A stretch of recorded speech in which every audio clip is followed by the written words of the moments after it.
AIB exam రాయడానికి చాలా తక్కువ టైం ఉంది. ఈ తక్కువ టైంలో మనము ఏ విధంగా ప్రిపేర్ అవ్వాలనేసి చిన్న చిన్న టెక్నిక్స్ కావచ్చు, టిప్స్ కావచ్చు చెప్పడానికి ప్రయత్నం చేస్తాను. గతంలో కొన్ని వీడియోస్ పెట్టడం జరిగింది. తక్కువ టైంలో ఏ విధంగా ప్రిపేర్ అవ్వచ్చు అనే విషయాన్ని చెప్పడానికి ప్రయత్నం చేస్తాను. ఎందుకంటే మొట్టమొదటిగా ఎగ్జామ్ ఆల్రెడీ ప్రిపేర్ అవుతున్న వాళ్ళు మొట్టమొదటిగా ఎగ్జామినేషన్ హాల్లోకి వెళ్ళిన తర్వాత ఏం చేయాలి అనేది చాలా చాలా ఇంపార్టెంట్.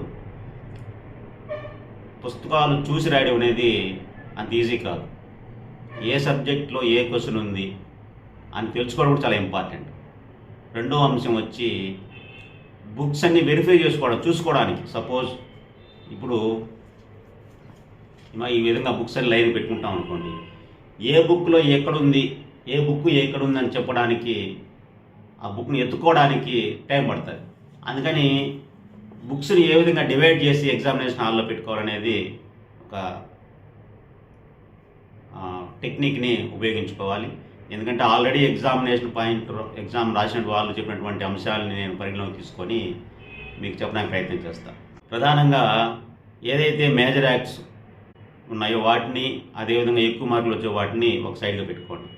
ఎందుకంటే వాటిలోనే మనకి ఎక్కువ, సపోజ్ ఇండియన్ కాన్స్టిట్యూషన్ ఉంది, కాన్స్టిట్యూషను, అదేవిధంగా BNS, IPC, BNSS, CrPC, evidence act, BSA, వీటిని, అదేవిధంగా మనకి ఫ్యామిలీ లాస్, వీటిని మాత్రం ఒక దగ్గర పెట్టుకోండి. ఒక లెఫ్ట్ సైడ్ కావచ్చు, లేదంటే రైట్ సైడ్ కావచ్చు, మీకు ఏది అనుకున్నాం. ఎందుకంటే వీటిలో క్వశ్చన్స్ వస్తే ఈ పక్క బుక్స్ ఉన్నాయి, రిమైనింగ్ వాటిలో క్వశ్చన్స్ వస్తే ఈ పక్క ఉన్నాయని, లేదంటే కొన్ని 3 పార్ట్లు కూడా మీకు ఏది అనుకున్నామో అట్లా 3 పార్ట్లుగా కూడా డివైడ్ చేసుకొని బుక్స్ని మీరు మీకు దగ్గరగా, అంటే ఎక్కువ ప్లేస్ దొరకపోవచ్చు, ఉన్న ప్లేస్లో మీరు ఎగ్జామినేషన్ బుక్స్ తీసుకెళ్ళిన తర్వాత మీరు చేయాల్సిన మొట్టమొదటి ఏంటంటే ఈ బుక్స్ని ఎవిడెన్స్ యాక్ట్ కావచ్చు, బిఎస్ఏ కావచ్చు, సిఆర్పిసి, బిఎన్ఎస్ఎస్, ఐపీసీ, బిఎన్ఎస్, అదేవిధంగా కాన్స్టిట్యూషన్, ఫ్యామిలీ లాస్.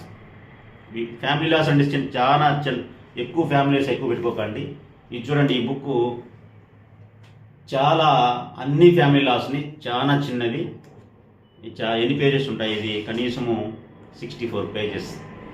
ఈ 64 పేజెస్లో అన్ని ఫ్యామిలీ లాస్ కవర్ అయినాయి. హిందూ లాస్ అన్నీ కూడా కవర్ అయినాయి, ముస్లిం లాస్, ఫ్యామిలీ లాస్ అన్నీ కూడా కవర్ అయినాయి.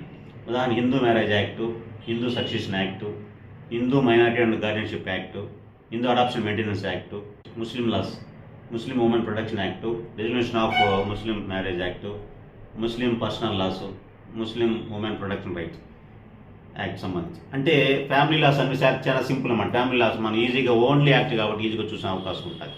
అందుకని మీరు మొట్టమొదటి ఎగ్జామినేషన్ పాయింట్ పోయింది చేయాల్సిన పని ఏంటంటే ఖచ్చితంగా బుక్స్ని 2 పార్ట్లుగానో 3 పార్ట్లుగానో మీకు అనుకూలంగా ఉండే దగ్గర పెట్టుకోండి. అది మీకు చాలా టైంని కన్జ్యూమ్ అయిపోకుండా కలిసి వచ్చే విధంగా అవకాశం అనేది ఉంటుంది. రెండో అంశం, ఖచ్చితంగా ఈ రోజు నుంచి స్టార్ట్ చేయవాళ్ళు ఏ విధంగా చూడాలి అనుకున్నప్పుడు నేను మళ్ళీ మీకు 2-3 వీడియోలు పెట్టడానికి ప్రయత్నం చేస్తాను. ఈ రోజు నుంచి బుక్ ఎత్తుకున్న ఇన్ని రోజులు చూడలేకపోయినా అనుకున్న వాళ్ళు కూడా చాలా సింపుల్గా ఈజీగా పాస్ అవ్వచ్చు. నేను మళ్ళీ తర్వాత మీకు కంటిన్యూషన్లో పెట్టి తెలియజేస్తాను. ఇప్పుడు ప్రధానంగా ఏదైతే న్యూ క్రిమినల్ లాస్ ఉన్నాయో వాటిలో కంపారిటివ్ టేబుల్, ఏదైతే న్యూ క్రిమినల్ లాస్ ఉన్నాయో వాటిలో కంపారిటివ్ టేబుల్ను ఖచ్చితంగా చూసుకోండి. వాటిలో డిలీటెడ్ సెక్షన్స్ ఏ ఉన్నాయి, ఏది ఇంప్రూవ్మెంట్స్, ఏది ఎక్కువ సెక్షన్లు పెంచారు, అదేవిధంగా అనేది చాలా ఇంపార్టెంట్.